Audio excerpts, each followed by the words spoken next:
Yana bitta layfhak sizlarga, balki bilasizlar, balki bilmaysizlar.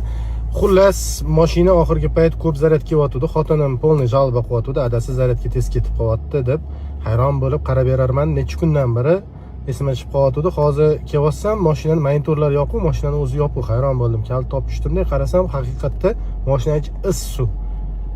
Sabab nimada ekan? Muammo mana bu bor. Hamki tiqilgan ekan, orqaniki faqat.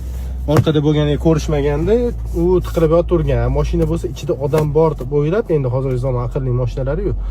Odam bor deb o'ylab, postoyanno o'zini o'zi isitganda, hattoki sideniyalarni isitib tashlabdi-da, issiq turibdi sideniyada.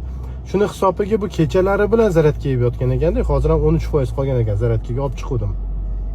Xullas, agar elektrichka bo'ladigan bo'lsa, hattoki bunaqa zashitka tiqib qo'yasizlar, chillamaslik uchun odam o'tirganda. Uni ham olib tashlaylar. Mana buni o'tirganda taqib qo'yib, keyin yechsanglar, hech kim esdan chiqib qolmaydi. Hech kim uyat qilmaydi oldida o'tirgan odamga ham taqib qolsa. Shoferga endi baribir taqadi.